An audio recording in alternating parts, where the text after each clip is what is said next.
Yani. Ndisenzeni. Bananzaneni. Ah, kuri sei senzeni? Right, makona sei. Takona lima kona sei? Ndavinga phone. Oh, right, gandu. Yazara. Ah, yazara kare. Alright. Gandu kutambidze. Hazara mabika tika. Ah, tatu mwaisa kupisa ukuchana tema zikatiwa. Ah. Iri for senzeni. Yokuona. Alright.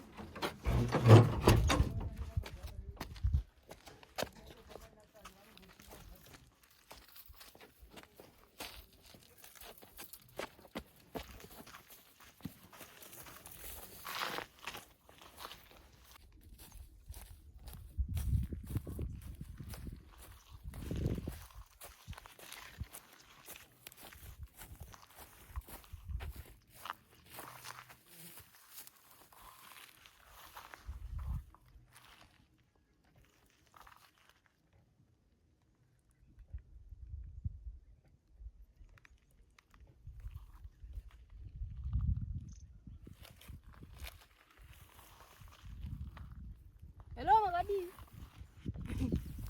Magadi. Magadi. You're right.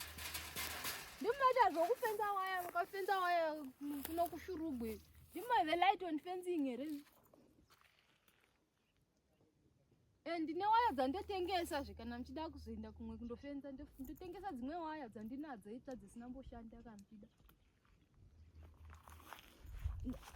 Pane pandakangodziwana. Ndakadziwana kuno mani kushurugwi itsva hadzina kutomboshanda mugona kutodzishandisa kumwe ndongodzitengesa $2 chibhobhiri choita $2.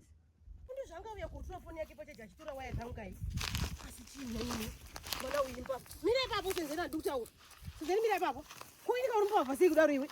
Waya unodzidii? Waya unodzidii senzeni? Wadziwana yapi waya idzi? Wadziwana yapi waya? Senzeni ndikutaura. Ndatora mumapenzi. Uchidzidii? Unodzidii senzeni waya? Ndada kutengesera light on fencing tu akapane kafenza ya Jose senzeni. Unovatengesera kuti vadii? Vari vakafenza pano. Noti vadii? Havungati kava vachida kuzofenzera vanhu vagoenda nayo. Dzokera nadzo. Dzokera nadzo kumba ina nditori waya. Dzokera nadzo. Sematorora wangu ete dzokera nadzo senzeni. Ndokurova izvo dzokera. Seiko senzeni? Unodarura mwana kuba. Unosvika yapi nekuba? Sorry.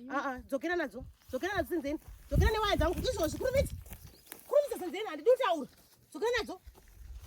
Dzokera nadzo senzeni waya. Handei. Unozvisiya pawachitora handi. Papatona. Maya tini. Kuti uri pabva iwo. Ndasenzeni kuwana handei tini.